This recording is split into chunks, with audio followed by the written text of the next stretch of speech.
pessoal do Artcult, aqui é a Dandara. Eu tô falando para vocês sobre dos canais de cinema e arte com a Natália Barrenha, diretora de cinema, e o Alexandro Silva, ele é doutorando em História pela USP. A gente vai conversar com vocês sobre a exposição Áfricas, a Cinema e Memória em Construção. E a gente vai conversar um pouquinho com eles dois sobre a importância dessa mostra cinematográfica e como ela leva o ideal da cultura africana para o cinema e também para uma arte, em questão mais geral. Então eu espero que vocês gostem e no final do vídeo a gente vai conversar mais sobre isso. Então, Natália, eu queria falar um pouco com você sobre a questão da curadoria dos filmes, porque são muitos filmes, é uma amostra muito grande, ela tem uma diversidade muito incrível. Como é que foi escolher esses filmes a dedo, porque cada filme tem uma importância cultural muito grande? Como é que foi esse processo? Quem fez a curadoria dos filmes foi a Lúcia Monteiro. Ela começou a trabalhar com a questão do cinema na África no doutorado dela há 10 anos. E aí a gente propôs essa mostra quando se cumpriram os 40 anos das independências de Angola e Moçambique. A gente não conseguiu realizar quando a gente queria, que era em 2015, mas a gente realizou em 2016, perdeu a efeméride.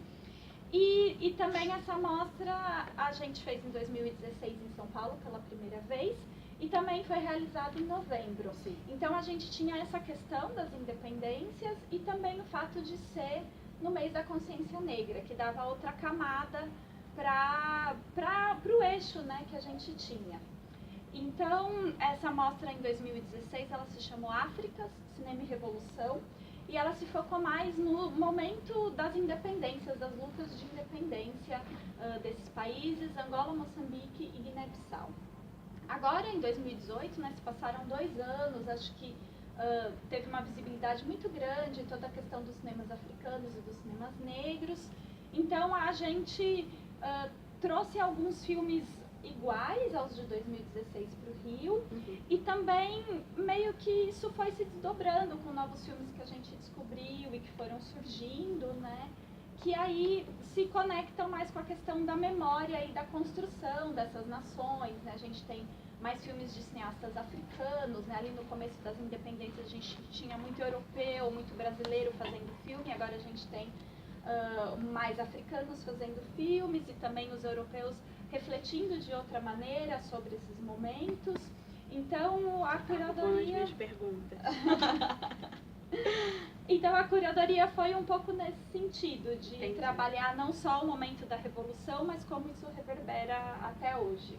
Então foi um processo bem complicado, porque a gente, para escolher um filme para assistir no cinema, imagina você escolher toda essa amostra gigantesca para poder passar para o público, né?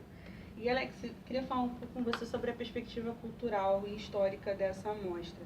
A gente está recebendo muito aqui no Brasil, principalmente em São Paulo, no Rio, uma quantidade muito grande de material africano, de material mais da América do Sul e da América Central.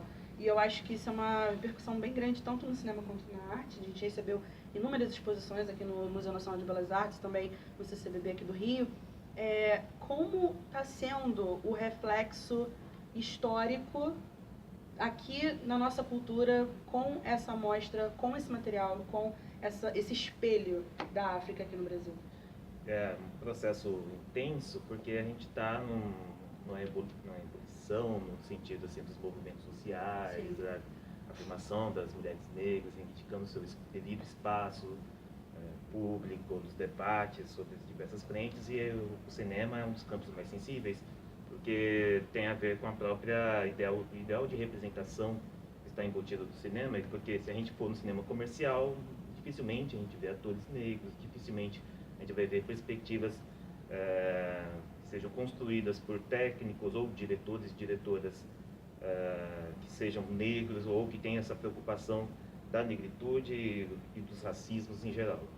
Acessar esses filmes, sobretudo dessa mostra, África, Cinema e Memória e Construção, é uma oportunidade também de olharmos processos históricos do outro lado do Oceano Atlântico, porque as referências nossas muitas vezes estão presas à escravidão.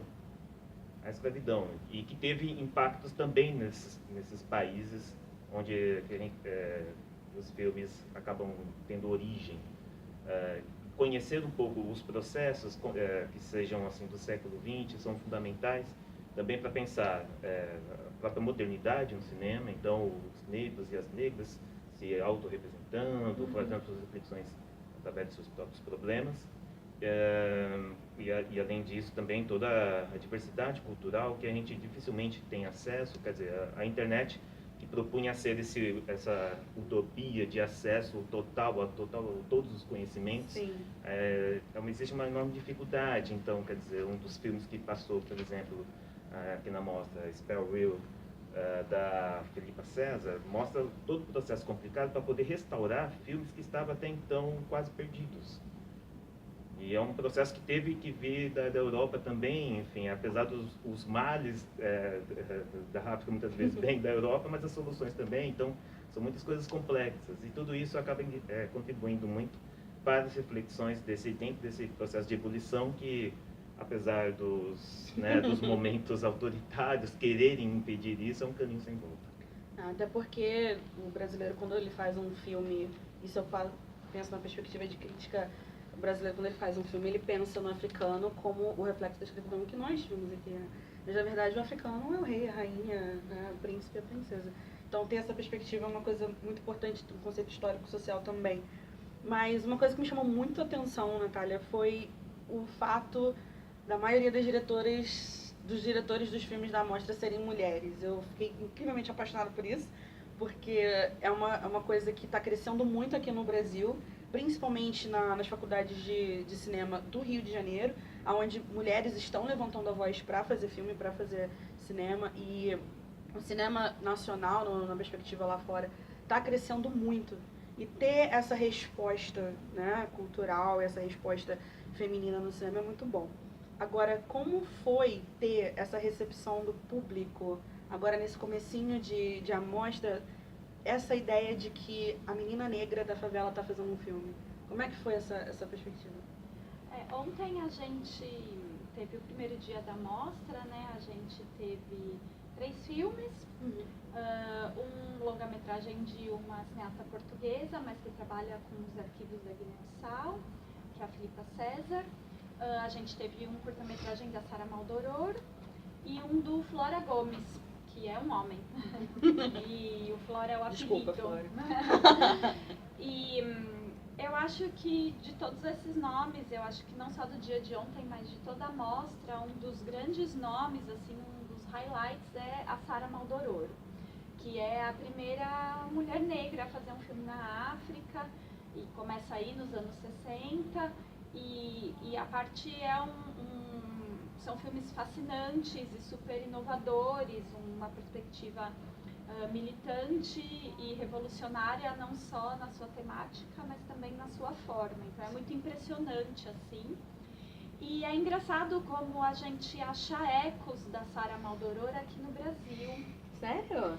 Até foi uma coisa que a gente notou na primeira edição, e aí de repente agora a gente pode incorporar mais, que são esses diálogos com essas cineastas brasileiras, né? Nessa filmografia brasileira. Isso, dessa filmografia agora 2015, Sim. 2017, né? Eu queria destacar especialmente a Yasmin Tainá, que a gente vai passar hoje junto com o filme da Maldoror, porque todas elas se ligam assim também no Zózimo Bulbo como inspiração da Tainá, e que o filme da Maldoror nos faz lembrar muito o Alma no Olho, e a gente até perguntou se ela tinha conhecido o Zózimo, e eles nunca se cruzaram. Nossa. E no fim eles estavam fazendo ponte.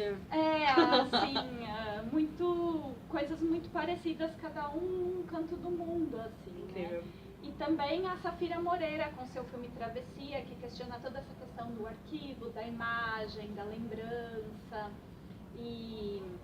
E ontem a gente teve sala cheia, foi muito emocionante, e as pessoas muito interessadas, assim, né, especialmente em questões históricas, né, como o que estava acontecendo, porque realmente a gente não tem acesso, não sabe nada da África e daquele momento, né, das revoluções. Para mim mesmo, fazer a mostra, aprendi muito.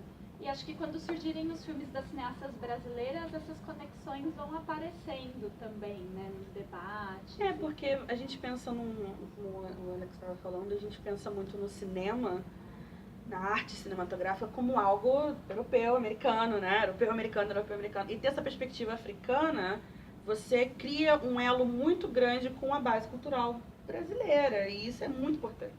Então, assim, ano passado nós tivemos no Cine Odeon, aqui no Rio, a mostra do cinema, né, do cinema afro, e foi incrível, foi uma mostra independente maravilhosa, com diversos diretores recém-formados da universidade, e teve um reflexo muito grande, ao meu ver, pelo menos como estudante de artes em si. E eu queria perguntar, no caso, para vocês dois, o fato, não o fato, mas a forma como surgiu e levou esse marketing para atrair o público para essa amostra. Porque, assim, você vê a dona de casa, o adolescente que está lá, ele não tem essa ideia do que a arte africana realmente representa. Como foi tratar os veículos para chamar essas pessoas para essas sessões? Porque, né, é bem acessível, você pode viver a hora que você quiser, quando você quiser. Então, como foi esse trabalho para vocês?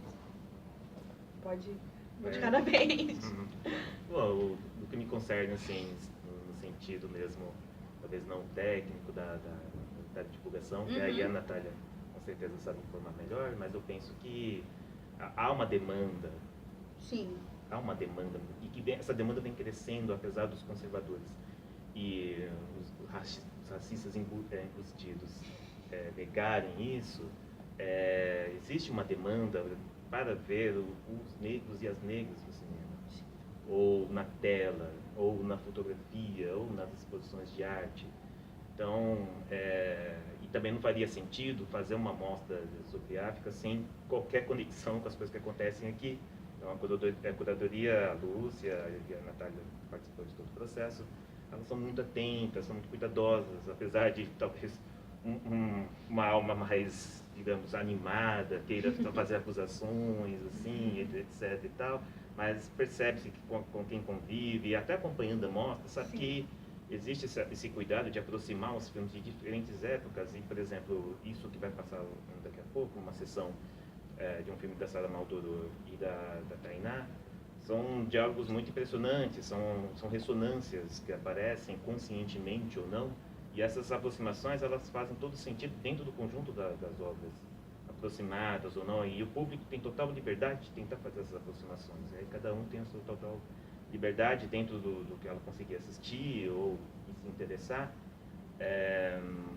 buscar essas experiências transatlânticas, e mais uma vez eu ressalto, quer dizer, para além da escravidão, né? Eu acho que quando a gente fala uma vez eu entrei numa discussão interessante com um amigo, que quando eu falei para ele que a escravidão não era um problema negro, ele ficou louco, mas como assim que não? Eu falei, não, querido, calma, é porque a escravidão negra, assim, é um problema, porque a escravidão já havia muito antes. Sim. Então, quer dizer, quanto mais a gente conversa e quanto mais a gente coloca essas questões na mesa para conversar, com total sinceridade, a gente consegue fazer essas aproximações. E uma mostra como essa, não faria sentido não tentar fazer esse esforço de aproximação e de encontro, e quer dizer, ao encontro com essa demanda crescente, e que é totalmente justa. Enfim, se a gente olhar mesmo na história do cinema, está na hora, então, de a gente fazer uma contra-história do cinema através dessas mostras e realizações. Nossa, que resposta. E você, Natália? Eu concordo com o Alex, é uma demanda que existe. Quando a gente fez essa mostra em 2016, lá em São Paulo, né, ainda não estava essa efervescência dos debates, e também eu acho que aqui no Rio isso é um pouco mais vibrante que lá. A gente adora discutir. Mas foi muito surpreendente, porque é uma mostra que de início a gente pensava que era uma mostra cabeçuda, com filmes...